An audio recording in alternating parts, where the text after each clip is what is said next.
Are you looking to get ready, be prepared, and transform your financial future? Then you've come to the right place. This is the Get Ready Money podcast with Tony Stewart, where Tony has insightful conversations with financial experts who are changing the way we think about money. Catch up on the latest financial trends and hear practical advice from Tony and his expert guests so you can build healthy habits that work. Be empowered with tips for implementing small changes that can have a big impact on your financial future. So sit back and get ready to hear from today's guest. Welcome to the Get Ready Money podcast, changing the way we think about money. I'm pleased to be joined today by Matt Goren. Matt is a leader in developing industry-leading financial education. In this episode, we'll be discussing Matt's insights on how we change the way we think about financial planning education. Matt, welcome to the Get Ready Money podcast. Thanks for joining us today. Thanks, Tony. Glad to be here. Yeah, so let's get started. Tell us a little bit about yourself and, what is your origin story? What led you to this place in financial education? Sure. So my current job title, I'm the Chief Strategy Officer at the Brett Danko Education Center. Folks may be familiar with Brett and the team already. We now, as of this exam cycle, are the most popular CFP review program in the world. And we are one of the most popular CFP education programs. So I'm 6 weeks on the job. I'm very happy to be part of this team. Really passionate folks trying to help the students become CFPs. Before joining the Danko crew, I was the vice president at Serify, who ran Dalton Education, another really popular CFP educator. Before that, I worked at CFP Board, Director of Knowledge for Practice, and no one knows what that means, but I was helping out the academics mostly while I was at CFP Board. Before then, I was at the American College of Financial Services, where I ran that CFP and CHFC program. Before that, I was at University of Georgia, professor of financial planning. And then it really gets unrelated because my actual origin story, I was a research psychologist. That was the original job. And the goal there was become a professor, teach people about diversity training, cultural psychology, how to get along with each other. That was the original plan. This is 12, 13 years ago. And that job market just cratered after the Great Recession. And I was really looking for what's the next career, because this isn't going to work. And at that time, when I was still a grad student and an adjunct professor around that time, I noticed that I was doing okay despite making what a psychologist makes. And I saw a lot of my peers really struggling. And so I just gave a talk of this is what I'm doing, not that I'm a financial planner, not that I know what I'm talking about. This is what I'm doing. And that resonated really well with people. And from there, folks were asking me hey, can you just work with me one-on-one? And I was like, I wonder if this is a job. And it turned out it is. That's awesome. Well, just to clarify for some of our guests, what is a CFP and what does a CFP do? Sure. So certified financial planner, the vast majority of the 103,000 certified financial planners are working with clients one-on-one, giving them comprehensive, holistic financial planning. So that's the role is kind of like the quarterback of someone's financial life. So all of the things that could be under that umbrella, from the budgeting, risk management, so like insurance, investment planning, retirement planning, estate planning. So what happens to your money when you pass away? All of the things that could go under the umbrella of finances, which, because we live in a capitalist society, that also just includes your daily life. And are you, enjoying the life that you have? And what goals do you have for your family? So it's really this all of the above sort of thing that folks help with. Now, that's your typical CFP is doing that kind of work. I'm kind of an outlier in that I'm mostly on the education side, but I am a CFP. There's some CFPs doing research, but generally speaking, it's people who are planners. Now, the CFP itself is not a job title, which can throw some people off. The CFP is a credential. It's like a badge that you wear. This is like, I know what I'm doing. Um, but the actual job is financial planner. Some people go by financial advisor. There's actually something like 15 different job titles that people have. And there's more people are financial planners, something like 300,000 or so people call themselves a financial planner. And then about 1/3 of those people are certified financial planners and have that credential. Well, that's awesome. Well, thanks for clarifying, Matt. And I know you also, Matt, mentioned the CHFC, which is a Chartered Financial Consultant. So for people out there watching or listening, CFP to me is sort of the highest standard for financial planners, but there are a lot of other designations out there. So it's important to figure out what those designations are and what those people are certified to be able to do. So, Matt, one of the things you talked about was your background in psychology. And I know, that's a big thing, behavioral finance. How are you finding that your background in psychology applies to financial services? Yeah.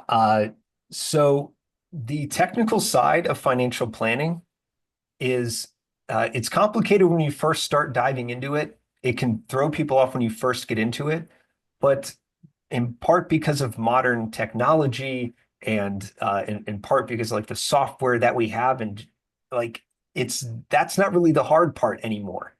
Like, how do I invest my money is not really the hard part anymore, right? How do I model a retirement plan? It's not the hard part anymore.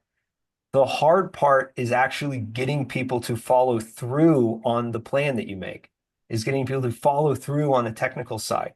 And so the background I have as a psychologist and where our whole industry is going towards educating financial planners on the psychological side of money is really influential, is really powerful to actually getting people to listen to you and follow through. So if I had to wait, like, what's more important is like the most technically sound plan you've ever come up with, or one that people are actually going to do. Oh, 10 out of 10, do the plan that people are actually going to follow through on. I knew more about behavioral biases. I knew more about setting goals and all that than your typical person did coming into a CFP program. But now all of those psychological factors are part of the base curriculum that every CFP has to know how to do in order to get the marks. So, maybe a decade ago, I got a leg up, but I think everybody now who's going through these programs is really capable of getting people to follow through. Well, that's awesome. And, I've seen the same thing in the growth. And, this podcast is definitely more on the side of the psychological side, with the title, changing the way we think about money. So, which is all about mindset and psychology rather than the actual tactics. Now, the tactics are important, but until you know what your strategy is, the tactics aren't really going to help you out. So that's awesome. So, what made you passionate about financial planning education? When you made that jump, I mean, Sure. you found that people were engaging with you, but why did you become passionate? Yeah, so that having people actually want to listen to you, that does make it more appealing. If we go back to my origin story, I mentioned some things like diversity training that I was involved in, and I was passionate from a young age for whatever reason about how do we make society more equal? How do we make people get more connected to each other? And we can go back and psychoanalyze me if we want. We can just make that the thing. But let's just assume I cared about that for whatever reason. And what I noticed is that time and again, some of the biggest barriers between people were financial barriers. And Mhm. by switching gears a little bit in like away from diversity training into financial literacy training, well, there's no racial component to financial literacy training necessarily. There's no gender component or anything necessarily. Uh, I was finding I'm still helping, uh, make the world a more equal place. And in fact, I felt like I was doing more towards making the world a more equal place. It's one thing to send someone through a diversity training program and say, well, maybe I help, maybe I actually help, give them a leg up at their job or whatever. But when you can walk someone through a financial literacy class and you can quantify, I helped you increase your income by 20%. I helped you cut your spendings. We freed up $500 a month. This is not a maybe I helped. It's I know that I dramatically changed your life. I dramatically transformed your day to day. We know then you reduced your stress. You can spend more time with your kids. You can go after some other bigger opportunity. I was seeing that when I was doing the one-on-one early back, 2013, 2014. Then I was able to find my way into more of the education and administration. So the work that I do now is not, I'm going to help these ones of people. The work I do now is let's train thousands of financial planners who are then going to go on and help the ones or the dozens of people. And we're going to do that every single year. So we're not talking Matt helped a few dozen folks. It's Matt is indirectly helping millions of people. That like snowball effect, I hope by the end of my career can really transform a lot of people's financial lives. And again, this is not me doing this by myself. I'm like the one small piece of some financial planners' really hard work over their long career. But that to me, that actual ability to transform society, that like gets me springing out of bed every day. What else can we do to make the world a better place? That's awesome. And I share that mission. I wanted to ask you something along the diversity line. I don't know if you have any thoughts on that, but I had a guest on earlier on the podcast, and she mentioned that only about 24% of CFPs are women. Since you have a background in diversity, I mean, what are you seeing? What do you think is going on? Why are the numbers still that low? Yeah, I think that stat is right, or it's extremely close to being current. And the numbers are even worse if you're looking at people of color, African American, Yeah. Latino, right? They're even lower. Uh, the CFP board, many of the registered programs, a lot of the firms are concerned about this. And the reason for that concern is not even necessarily a pure social justice consideration. You want your planners to be competent. You want your planners to be able to help their clients. And what we know is that the language that people speak matters. The way that people communicate, even suddenly, really matters. And not for everyone, but for some people, they're more likely to change their behavior. They're more likely to have positive outcomes if the cultural background of their planner matches their own cultural background. So this is a bottom line, end of the day, profit and loss consideration for these firms, right? And so this is an issue where we have like folks like me, like white dudes, we're pretty well represented in the industry. I can go find a planner, no problem, who looks like me and speaks my language, but other people don't have that. So we do want to drive those numbers up. Part of the issue that we have is just you can't and you shouldn't ask people to retire just because they're, a white dude. I don't think anyone's asking for that at all. So part of the percentages are going to still be highly white men because that's the history. And tomorrow it's still going to be that, and the next day and the next day. The way that you increase those percentages is to bring in more people of color, more women into the profession. I learned a really wild stat just like a week ago. There are basically the exact same number of financial planners today that there were 10 years ago. Really? Yeah, that's like shocking to me. I looked up some of these reports. Wow. So the same number of people. Now the number of CFPs has grown pretty dramatically. I think it's like double or something the number of CFPs over the last 10 years. But the denominator, right? How many advisors? That has actually not changed in a decade. It's just more advisors proportionally are CFPs. So now we go back to this, how do you increase the diversity? Well, you are barely going to move that needle unless you increase the total count of advisors. Why is it still so low for women? Why is it still so low for people of color? Because the number of advisors is not actually going up. What's happening there? The turnover rate for established advisors, who, like we said, are more likely to be white men, is really low. Once you hit 10 plus years in the industry, this is an awesome job to have. You want to keep this job as long as you can. But what about the turnover rate for the brand new people? Depending on what stats you believe, it's no lower than 70%, right? The turnover rate for the new people is no lower than 70%. That is incredibly high. So we are churning through these early career people who are more likely to be women and people of color than the universe, than all of the financial planners. So to me, coming back to a more like race blind or gender blind approach, how do you make early career better for the new advisors? How do you lower that turnover rate?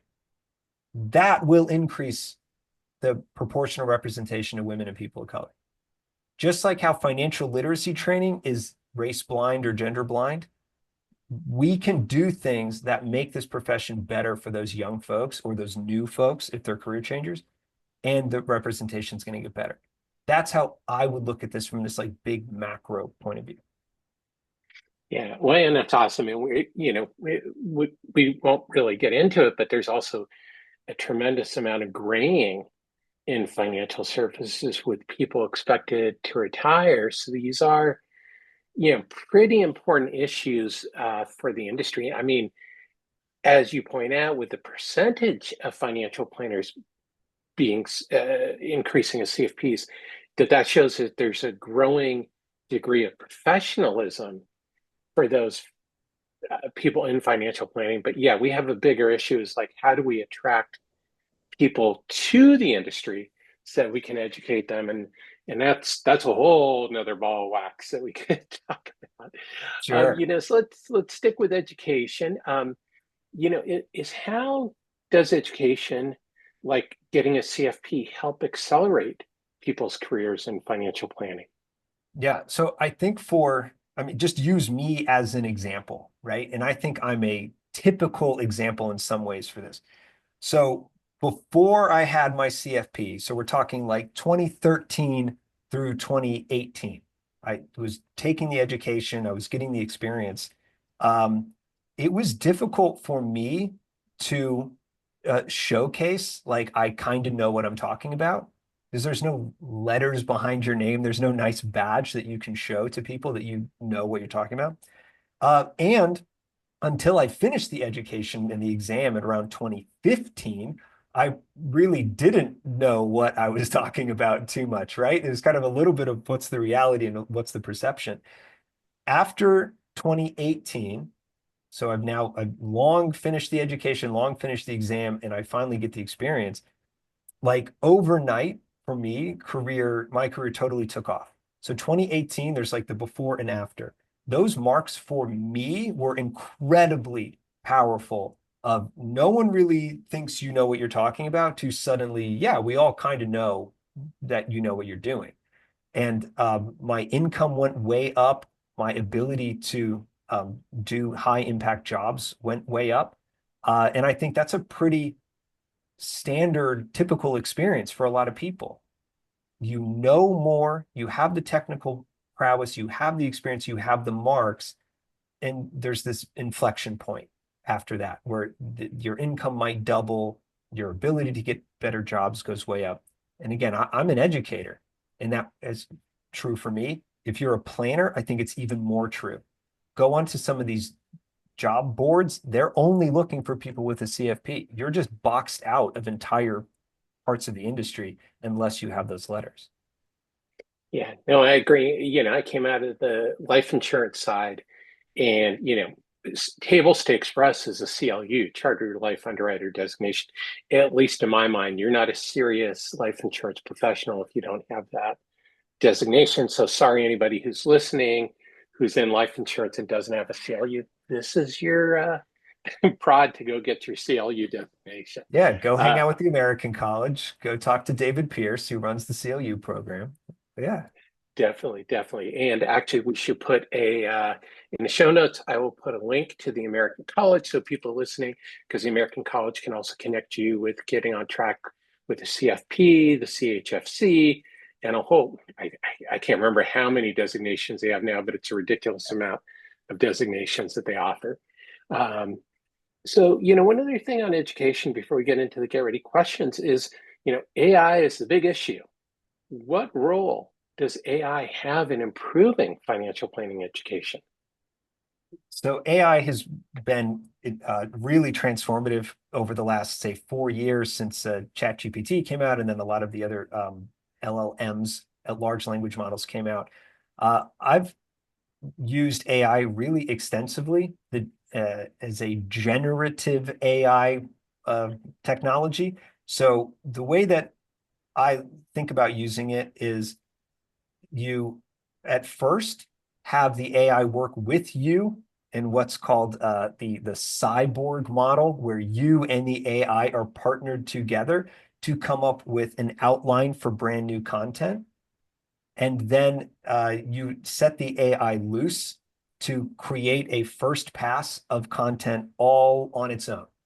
And it is able to spit out an absolutely incredible amount of content in a really short period of time, like writing entire textbooks in minutes. It's absolutely mind-blowing. But then you or whatever subject matter expert comes in and makes sure the AI actually knows what it's talking about. So that AI first, then human is what's called the Centaur model. So we've got cyborg sometimes, Centaur other times, and then a human being comes through and makes sure this content's actually very good. And what we have found is that the AI is getting better and better at that first pass being really spot on. So a lot of the content that all of our educational institutions are going to be using will have that first pass AI component to it. I think that's just going to become standard within the next maybe year or two. You want to make new content, AI does the first pass. So for those of you listening to this in the year, 2026, 2027, by the time you come back and listen to this, almost certainly the content you're reading was written first by AI and then looked over. The effect of that is going to be incredible volumes of content coming out on whatever topic you could possibly imagine. Things that would have taken people months or years to put together can now be done in days or weeks. So we're going to see way more content about way more topics quickly. And the content is also going to be much more tailored to specific contexts or particular types of learners. So there's written content, video content, voice content. All of that can be spit out incredibly fast in whatever language, English or whatever, Persian, Italian, doesn't matter. It's going to be able to be generated really fast in all sorts of different voices. So the volume is going to go way up. And another thing that we're going to see is that we're at the very beginning of is true like agentic AI or adaptive AI, where while you are going through that content, you can just talk to it. Say like, I don't understand that. Explain it to me a different way. And on demand, it's going to come out and meet you where you need to be met. So even self-study programs that you're doing at like 2 o'clock in the morning will be able to adjust on the fly in a way which has never been possible before. So suddenly we're going to have this content be accessible to millions of learners who just couldn't get through it before because it was too dense. Yeah, I think it's really exciting though. When aside, I was working on something this morning with ChatGPT, and one thing I found, and I've heard this from other people, is that sometimes the AI can be a little obstinate if you point out something that it missed. I don't know if you've experienced that. Really? It's always so nice to me. I don't know what you're I don't know. doing. Maybe it's something, I try to be polite to the AI because, I mean, you never know, Skynet and everything. But Oh, sure. I heard that from an AI developer, is that AI can sometimes still be a little bit like a toddler. Uh, you Interesting. know, so Yeah. That's interesting. Yeah, and I'm wondering if it's getting to that point where it's now just so convinced that it knows what it's doing in a way where a year ago it still knew it hallucinated more. Yeah, I I'm think really that, curious where it's going.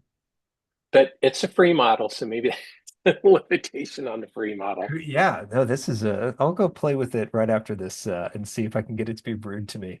Um, Yeah, well, so what I was trying to do is, sorry, as an aside for everybody watching and listening, but play with AI for yourself and see how it can benefit you. I was trying to have it summarize something and it left out a couple items. I was asking to summarize and do a couple mhm. things, with organizing, list of recommendations and left out a couple of recommendations. And so I tried going, hey, you missed these two. Can you add them back in? And it'll say, okay, here's your thing again with the two added in, and they still wouldn't be added in. And Oh, it was interesting. Yeah, interesting. yeah. So I think it gets to what you're saying, and I think with everybody's role with AI is it still requires a double check. It still Oh, requires yeah. some level of verification. Yes. And that, like, the more technical the content and the more that that content needs to be tailored for an individual, the more true that double checking is, right? So, whether you're an educator or you're a planner or whatever, do not send AI generated content to anyone. Don't post it anywhere unless you've gone through it and you are sure that it's correct. It's my understanding that CFP board is going to give guidance to financial planners around how to use AI in their practices, if not this year, then next year. And I would be absolutely shocked if CFP board doesn't say what I just said, right? Like, do not send this stuff out before proofreading it. We're just not there yet. Yeah. So for people watching and listening who, you know, are consumers or not financial planners, don't have AI do your financial plan. And AI, ChatGPT is not a replacement for a trained financial planning or any kind of professional, including medical advice, with that old thing with Google recommending that you eat rocks. Not a good thing. I That's new to me too. I got Yeah, a lot of homework to do on apparently, things. yeah, Google, I don't think will ever Wow. live that down. Yeah, I mean, and I think that's just great advice to like constantly come back with that grain of salt or bag of rocks or whatever. AI is not actually thinking through what it's doing. AI is regurgitating content that it has found somewhere else. That's really all it is at the end of the day. And that means it doesn't know that that regurgitated content is correct. It has no idea. That's not even the point of how it's programmed. So if you're a consumer, AI can be a really good like first pass in the same way that WebMD can be a really good first pass for is this cancer, but then go see a doctor. Go talk to a planner if you put together your own financial plan. I think Tony, what you're saying is absolutely great advice. Know the power of AI, but then also know its limitations. Yeah, I think that's the important thing here is knowing the limitations. So, Matt, let's switch gears and get into the get ready questions. These are the questions to ask all my guests. These are more rapid fire questions. The first one is, what basic money concept do you wish people knew? So I'm going to try to do something different than what I think most people are saying. Okay. Because I All had right. a feeling a lot of people are like compound interest or spend less on what. Okay. So I'm going to talk about something that I don't hear talked about enough, which is the everything else in your financial plan follows income. So what basic money concept, right? Go raise your income. So let's keep running with this. I think a lot of your questions, I'll just keep putting that same income spin on every one of your questions here. That's fine. No, I love it because, a lot of focus is on spending, but the other end of the equation that you do have some power over is raising your income. And that might be as simple as asking for a raise at work. I know a lot of people are hesitant to do that, but especially if you're a woman, is make sure you're being paid the same as your male counterparts. There's still I think I read the latest number is that women still only make 85 cents to every dollar that a man makes for equivalent work. So, Wow. there are some things you can do or get a side hustle. So I love the advice. So the next question is, what is one simple thing people can do each year to set themselves up for financial success? Yeah, so I think you just gave some great examples of this, of asking for the raise or starting a side hustle, right? So thinking about what are those things that can raise your income. To me, the fundamental thing, the foundational thing with income and raising income is know your own value to whoever is going to be paying you, and then take the steps to raise your value to whoever's paying you. And then when you know your value is higher, or you know what your value is, get income that corresponds to that value. So let me unpack that a little bit. So most of us are employees. So the person paying us is our employer. How much are you making for your employer? What is your value to your employer? Now, I've talked to a lot of people about this over the years, and I have found that very few people understand their own value to their employer. So if you haven't done this already, this is an awesome exercise to do. Pretend you are your employer, right? Role play as your own boss, and then be able to articulate, why am I paying my employee whatever I am paying them? Right? Your boss is thinking through this stuff. Maybe you are not, but your boss is thinking through this stuff. So understanding what value you bring to your organization, being able to quantify that as much as possible. If you are not an employee, you are a small business owner, you're maybe a financial planner who's got clients. What value are you bringing to your customers? What value are you bringing to your clients? Same idea, right? Quantify that, understand that deeply. And then as you kind of said, Tony, are you being paid fairly for the value you're already bringing? Unfortunately, a lot of people are not being fairly compensated for the value they already bring. Well, that might be you, right? If you're listening to this, that could be you right now. You're bringing a ton of value to your employer, a ton of value to your customers, but you're not being paid fairly for that. If you can articulate what your value is, you can then articulate what your income should be. Then That most of that us is, hopefully, oh, sorry. go ahead, Tony. No. Finish. Sorry about that. And then the other is for people who are already being compensated fairly, which I hope is most people. Then you can look for, what are those things that will raise my value up, right? So we've been talking about education. Maybe go get educated if you're already a financial planner, but you don't have a CFP. Adding a CFP could raise your value. It could be learning how to use AI and developing your AI skills, which will bring more value to your customers or your employer. Whatever it is that can raise your value, then you can raise your income.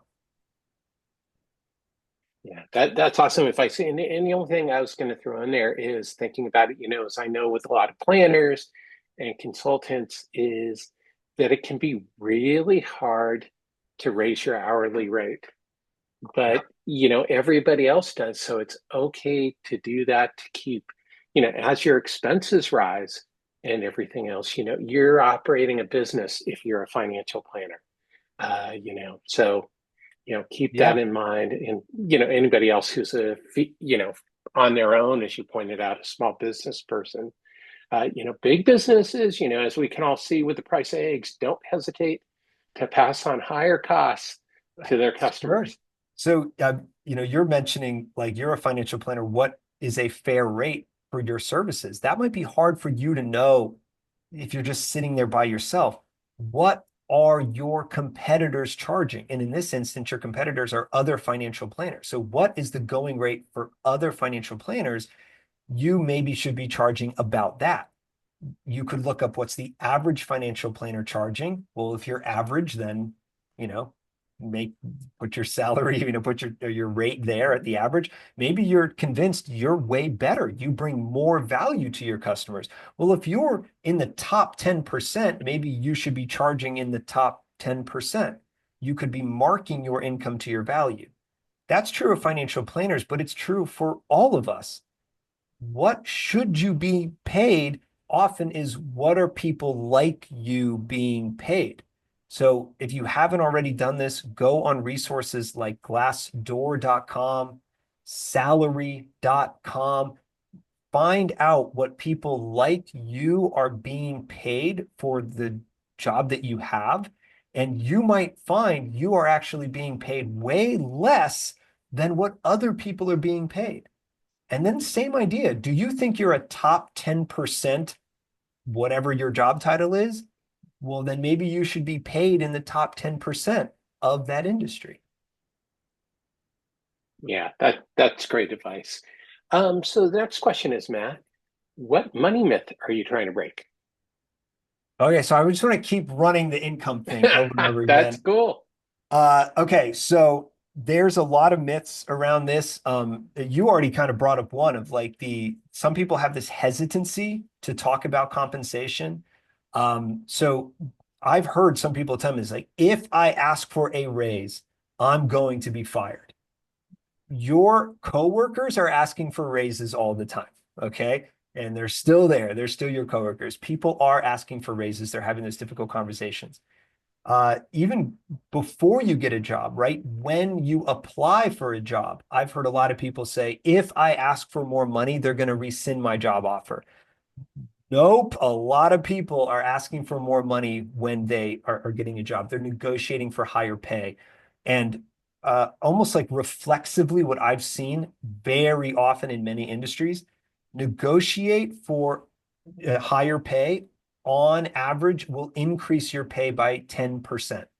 So whatever they're offering you, they're probably willing to give you 10% more if you just ask. Think of how that extra 10% can actually affect your day-to-day life. Ask. And there's ways to do that. We can keep unpacking this, but like just this idea of if I ask for more, they're going to hate me, they're going to fire me. That is a horrible myth. That is a myth I wish we could just end right now. You should be paid the value that you're bringing to the organization. Okay?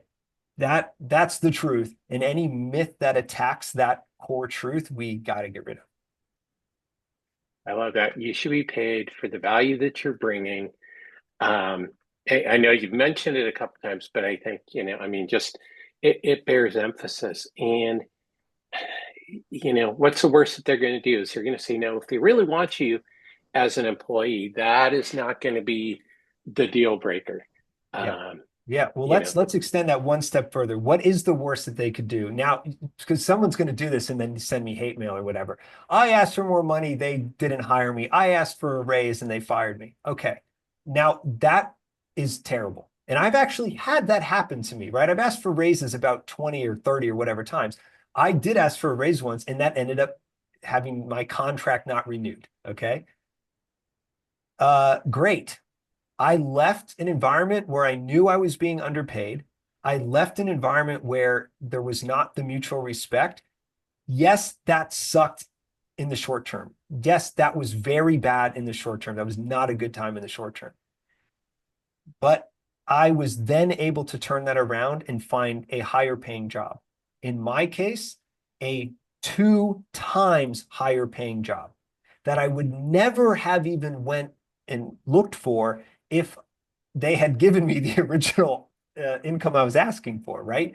So, like, it is possible. The real worst case scenario, you could be working for kind of a toxic environment for a bad boss that ends up terminating you. I'm not going to pretend like that cannot happen. It's happened to me. Work for employers that value you like you ought to be valued. Work with people who respect you. And if someone's going to fire you for asking for more money, that's a pretty terrible place to be working.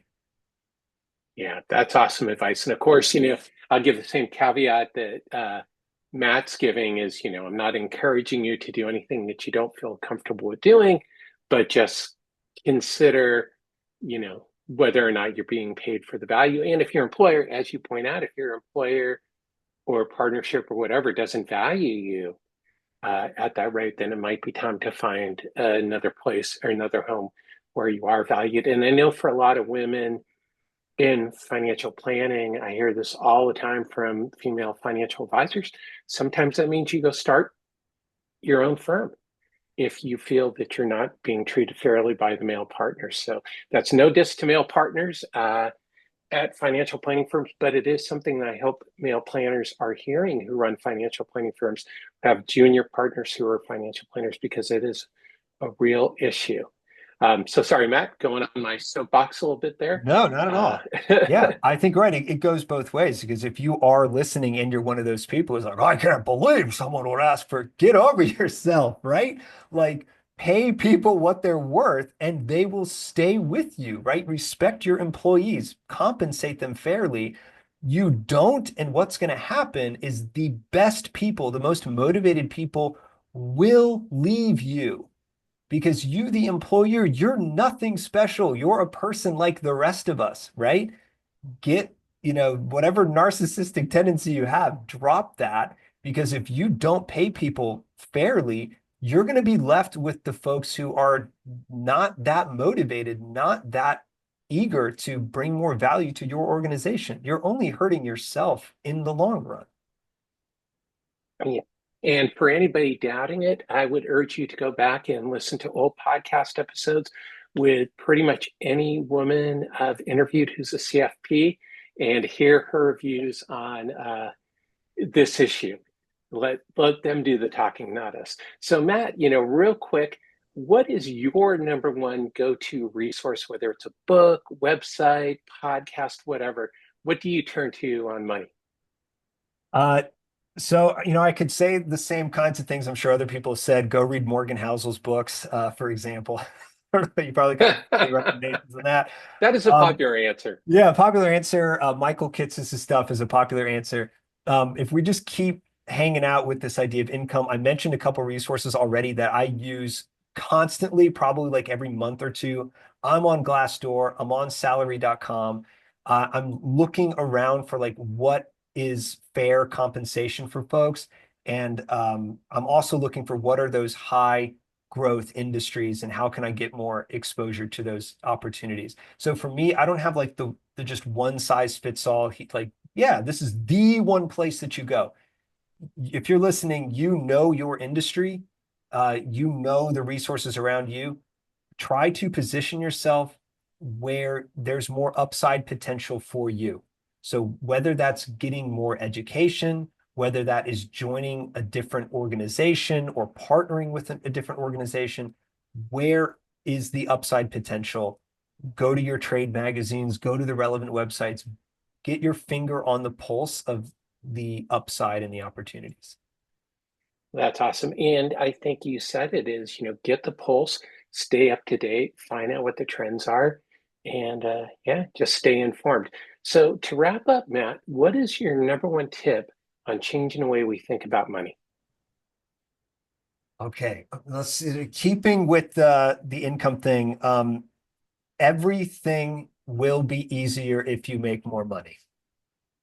There's my number one tip. Everything will get easier to make more money, despite what, some Jay-Z songs might have you believe. Making more money is going to make it easier. So what can you do to increase your income? Everything else follows from that. That really is the foundation of all these things.